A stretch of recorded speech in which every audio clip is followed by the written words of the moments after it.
तो दोस्तों, जैसा कि आपको पता है कि हमने कल ऑर्गेनिजम्स एंड इट्स एनवायरनमेंट को ब्रीफ इंट्रोडक्शन आपके सामने रखी। उसमें हमने देखा कि जब हम इकोलॉजी एट द ऑर्गेनिजमिक लेवल पे पढ़ते हैं, it is basically the physiological ecology और आउट इकोलॉजी, जो हमें समझाती है कि how an organism survives and reproduces in different types of the environments. ठीक है बेटा। फिर उसके बाद हमने जानने की ये भी कोशिश की कि जो इसका एनवायरनमेंट होता है, उस एनवायरनमेंट में क्या क्या फैक्टर्स होते हैं जो एक ऑर्गेनिज्म के लाइफ पे इन्फ्लुएंस करते हैं। तो यहाँ पे हम देखेंगे जो एक ऑर्गेनिज्म का एनवायरनमेंट होता है, it consists of two factors there. दो फैक्टर्स इसमें प्रेजेंट होते हैं। कुछ फैक्टर्स को हम यहाँ पे कहते हैं abiotic factors, abiotic factors, abiotic factors. ठीक है बेटा। और कुछ फैक्टर्स को हम यहाँ पे कहते हैं बायोटिक फैक्टर्स, बायोटिक फैक्टर्स। ये दोनों फैक्टर्स मिलके और वो ऑर्गेनिज्म मिलके एक दूसरे के साथ इंटरेक्ट करके वो ऑर्गेनिज्म सरवाइव करता है और रिप्रोडक्शन करता है। ठीक है। these are the factors which influence the life of an organism। ठीक है। एबायोटिक फैक्टर्स में हमें यहाँ पे पढ़ना है नंबर फर्स्ट, इसमें 4 फैक्टर्स आते हैं। पहला इसमें आता है टेम्परेचर, टेम्परेचर। दूसरा इसमें आता है water. Number third light. And number fourth is the soil. ये एबायोटिक फैक्टर्स में आते हैं। और बायोटिक फैक्टर्स में इसमें आता है predators, parasites, competitors or competitions or different types of the competitions carry out here। ये हमें यहाँ पे बायोटिक फैक्टर्स और abiotic factors of the environment पढ़ने हैं। ठीक है। सबसे पहले हम यहाँ पे एबायोटिक फैक्टर्स को पढ़ेंगे। एबायोटिक फैक्टर्स में हम सबसे पहले यहाँ पे उठाएंगे टेम्परेचर को। ठीक है। तो यहाँ पे मैं स्टार्ट करता हूं टेम्परेचर से, टेम्परेचर से, which is the most ecologically relevant or important factor which affects the distribution of life all over the earth। फिर से कह रहा हूं, it is the most out of the 4 abiotic factors, the temperature is placed at the first position on the basis of its importance। It is ecologically most relevant factor which affects in the distribution of life। Clear है बेटा? बताइए समझ, शाबाश। यहाँ पे temperature के बारे में आपको यहाँ पे सबसे पहले 3 बातें याद रखनी है। पहली बात कि जो हमारे पास टेम्परेचर होता है, it varies as per the seasons are concerned. In different seasons the temperature varies, it is different. Number second बात आपको यहाँ पे याद रखनी है, वो है जो टेम्परेचर है इट डिक्रीजेस, इट डिक्रीज हो जाता है। कब? जब हम इक्वेटर से पोलस की तरफ जाते हैं। यानी जो आपके पास यहाँ पे अर्थ है, इसके पास यहाँ पे इक्वेटर है। जब हम इक्वेटर से पोलस की तरफ जाते हैं तो टेम्परेचर डिक्रीज हो जाता है एज पर द लैटिट्यूड या आल्टीट्यूड के हिसाब से। ठीक है। यहाँ पे एक और बात, टेम्परेचर डिक्रीज और हो जाता है जब हम प्लेन मैदानों से माउंटेन्स की तरफ जाते हैं। तो top of mountains the temperature decreases. ये 3 बातें आपको यहाँ पे याद रखनी है। ठीक है। It depends upon the altitude, topography, movement of the earth, जिसकी वजह से सीजन्स क्रिएट हो जाते हैं वगैरह वगैरह। इनकी वजह से टेम्परेचर जो है वो वेरी हो जाता है, वो डिक्रीज भी हो जाता है, कभी कभी इंक्रीज भी हो जाता है when the sun moves around the this earth moves around the sun। ठीक है बेटा। उसके बाद हम यहाँ पे देखेंगे different types of the organisms, they live in different types of the temperature ranges। तो नेक्स्ट बात या अगली बात हम यहाँ पे रखेंगे वो है range of temperature. Range of temperature, किस टेम्परेचर में मुख्तलिफ किस्म के ऑर्गेनिजम्स रहते हैं। यूजुअली हम कहते हैं 2 रेंज ऑफ टेम्परेचर यहाँ पे हैं। एक यहाँ पे है सब जीरो, सब जीरो। और दूसरा यहाँ पे है बेटा वो है greater than 55 degree Celsius in case of the deserts में यहाँ पे आप नेगेटिव टेम्परेचर को देखोगे। सब zero temperature is found in the polar regions, it is found in the polar regions, whereas greater than 55 degrees Celsius or 50 degrees Celsius is found in the deserts during the summers। Usually वहां पे high temperature range होता है। इसी temperature range के इर्द गिर्द बहुत सारे मुख्तलिफ किस्म के ऑर्गेनिजम्स रहते हैं, वो यहाँ पे टेम्परेचर को अडेप्ट करते हैं। फिर इन दोनों के दरमियान यहाँ पे एक यूनिक हैबिटेट होता है। इन दोनों के दरमियान एक और यूनिक हैबिटेट होता है। उस यूनिक हैबिटेट में ना ही तो सब जीरो होता है, ना ही यहाँ पे ग्रेटर देन 55 डिग्री, बल्कि यहाँ पे greater than 100 degree Celsius temperature होता है। एग्जांपल्स आपको याद होंगी। For example in case of archaebacteria वो डिफरेंट टेम्परेचर रेंजेस में रहते हैं, या in case of hot thermal springs या डीप सी थर्मल वेंट्स, उनमें temperature greater than 100 degree Celsius होता है। क्लियर। अब उसके बाद on the basis of the range of temperatures, यानी कुछ ऑर्गेनिज्म यहाँ पे कम टेम्परेचर को एक्यूर करते हैं, कुछ ज्यादा टेम्परेचर को। एक रेंज एक यहाँ पे या तो कम या ज्यादा, ये हुआ एक पॉइंट यहाँ पे। दूसरा जो इन दोनों के दरमियान टेम्परेचर को एक्यूर करते हैं from 1 to or 30 degree Celsius या 35 डिग्री सेल्सियस, हम यहाँ पे कहेंगे। इस दरमियान कुछ ऑर्गेनिजम्स टेम्परेचर को एक्यूर करते हैं या उस पे जिंदा रहते हैं। कुछ ऑर्गेनिजम्स माइनस टेम्परेचर पे रहते हैं, कुछ organisms greater than 55 degree Celsius. It means that this is the narrow range of temperature, whereas in between 1 to 35 degree Celsius it is the wide range of temperatures, जहाँ पे एक organism 5 degree Celsius पे भी जिंदा रहेगा, 10 degree Celsius पे भी, 30 degree Celsius पे भी, या 35 डिग्री सेल्सियस पे भी। It is the wide range of temperature. As such we can say that there is a temperature, or we can say that there is a thermal tolerance to the temperature। जो organisms होते हैं उनमें thermal tolerance होती है। On the basis of the thermal tolerance we have two types of the organisms here. हमारे पास दो किस्म के ऑर्गेनिजम्स होते हैं। मैं क्या कहता हूं, बोर्ड की तरफ आप ध्यान दीजिए कि on the basis of thermal tolerance types, thermal tolerance के बिना पर जो हमारे पास ऑर्गेनिजम्स होते हैं वो दो किस्म के होते हैं। कुछ ऑर्गेनिजम्स को हम यहाँ पे यूरीथर्मल्स कहते हैं, यूरीथर्मल्स, और कुछ ऑर्गेनिजम्स को हम यहाँ पे स्टीनोथर्मल्स कहते हैं, स्टीनोथर्मल्स। Eurythermal organisms are those organisms which can occupy or which can live in the wide range of temperatures, which can show the thermal tolerance in the wide range of the temperatures, whereas stenothermal organisms are those organisms which can live in narrow range of temperatures, they live in narrow range of temperatures में वो रहते हैं। Narrow range of temperatures means उनकी body को वहां पे constant body temperature होना चाहिए थ्रू आउट द ईयर, ताकि वो अच्छे से फंक्शन कर सके, उनके मेटाबॉलिज्म अच्छे से हो जाए, फिजियोलॉजिकल फंक्शंस को वहां पे अच्छे से कर सके।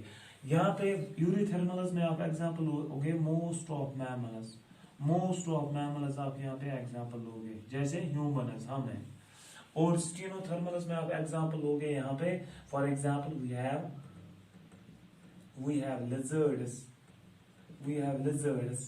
yeah, we have here for example this coconut tree या palm tree। इत कन वनान कि उस कोकोनट ट्री वनान खोपरू कुल अगर तुम खोपरू कुल ये लोगो मज टेम्परेट रीजन रात वो कर डिस्ट्रीब्यूशन ऑफ द बायोम्स, पन ऑर्गेनिज्म पन्निस हैबिटेट्स में रोजान तम किस टेम्परेचर के बेसिस पे कोकोनट से एंजाइम काइनेटिक्स या मेटाबॉलिक फंक्शंस तुम पन्निस टेम्परेचर पे काम कर, तुम हेकन टेम्परेचर पे साल काम कर सीजन चेंज गसान whereas it needs a constant temperature throughout the year।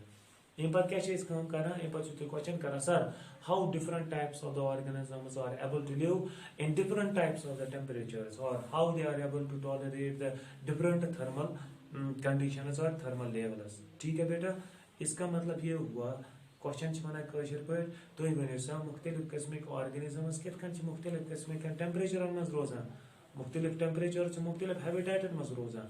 यह कत खाली अत पे डिपेंड करान कि अमन हंद ऑर्गेनिजमन हूँ एंजाइम काइनेटिक्स सेल मशीनरी यह तथ पे अफेक्ट करान एंजाइम काइनेटिक्स यानी एंजाइम एक्टिवेशन एनर्जी सह मुख्तलिफ जायन मुख्तलिफ यमो पन पान एडेप्ट कोर्मुत मुख्तलिफ जायन मुख्तलिफ टेम्परेचर मज टॉलरेट कोर्मुत गो कम टेम्परेचर ऑर्गेनिज्म कम टेम्परेचर पे रोजान तम सुन एंजाइम तथ टेम्परेचर पे काम करान सह हे ज्यादा टेम्परेचर पे काम कर कहें।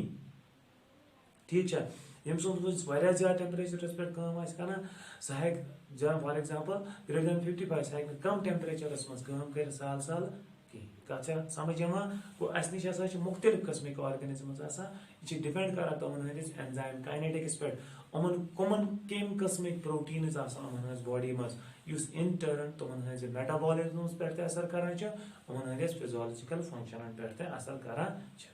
कथ आया समझ hope that you have understood the temperature and its variation. अम पे पान अत मज कि ऑर्गेनिजम्स कित दिवान response change in the temperature तुम क्या करान अगर टेम्परेचर कम गई ज्यादा गई अत मज क्या तुम करान या अम पे modifications of organisms in different types of the temperatures. Come temperature that is actually it depends upon the habitat temperature distribution मुख्तलिफ किस्मिक ऑर्गेनिज्म मुख्तलिफ किस्मिक जायन रोजान तुम क्या मॉडिफिकेशन नेक्स्ट टॉपिक मज पे एडेप्टेशंस एडेप्टेशंस फिनोटिपिक या बिहेवियर वगैरह तथ मज पर। तो ये करो पन दोम एबायोटिक फैक्टर डिस्कस सह water that is the water here water तवे लिखान दोम क्या दोम इम्पोर्टेंट फैक्टर दोनों टेम्परेचर तो आब या in the form of precipitation वनान दोनों अफेक्ट कर greater effect on the distribution of the light. ठीक है, वनान आब आब हसा दोन किस्मन हुंद अकिस आब वन फ्रेश वाटर ठीक है अड़िस आब वन साल्ट वाटर साल्ट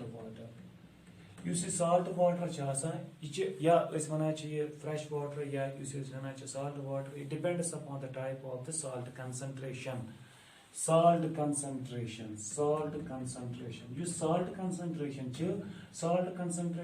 करान measure in the form of salt concentration यह करान measure in the form of salinity in parts per million in parts per thousand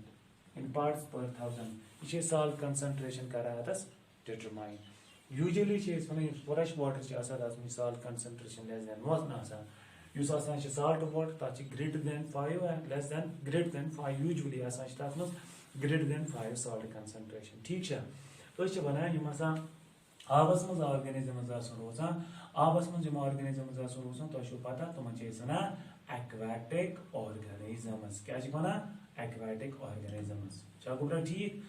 मगर साल्ट कंसंट्रेशन साल्ट कंसंट्रेशन किस बेसिस पे वन अस नश त्रेन किस्मन आब अड़ आब यमन साल्ट कंसंट्रेशन कम तथ वन inland waters on the basis of salt concentration we have inland waters अस नश इनलैंड वाटर मज लेस देन 5 सैलिनिटी या salt concentration.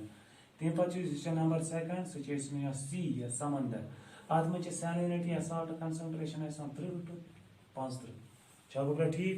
whereas we have another condition another type of the habitat waters such as hyperlagoons उन मज greater than 100 हसा मज salt concentration clear अमुक मतलब गो एक्वाटिक ऑर्गेनिजम्स तुम कम नुन वलिस आबस मज रोजान they live in low salt concentration waters in fresh water मज रोजान salt water मज रोजान यम inland waters तथ मे lakes rivers या ponds वगैरह वगैरह मुख्तलिफ किस्मिक एक्वाटिक ऑर्गेनिज्म मुख्तलिफ किस्म किस आबस पे रोजान यम आब आब ऑर्गेनिजम्स आबस मज रोजान ऑर्गेनिजम्स सह तम किस डिपेंड करान तम किस क्वालिटी पे यानी मैंने वन मतलब एक्वाटिक ऑर्गेनिज्म तुम आबस मज रोजान it depends upon the quality of water it depends upon the quality of water मतलब क्या गो यमिक pH क्या अमिक केमिकल कंपोजिशन क्या तमी किस्मिक ऑर्गेनिजम्स अत मज सपोर्ट कर क्लियर छा अमिक मतलब गो अत मज गसी pH आसन अत मज गसी केमिकल कंपोजिशन आसन या साल्ट कंसंट्रेशन वगैरह आसन सह तम किस्मुक ऑर्गेनिज्म तथ मज डिटरमाइन कर ठीक है अत बेसिस पे on the basis of the tolerance to various salt concentrations on the basis of the tolerance of organisms to the salt concentrations we have two types of the organisms yet kan as wani temperature cha asan temperature ekis basis per ki asan tom yum kam avas maj rozan ki asan tom yum zyada avas maj rozan ki asan tom yum darmiyani salt concentrated avas maj asan rozan chagubra theek iche depend kara asni shayat maj asan don qismik organisms ekis che is wana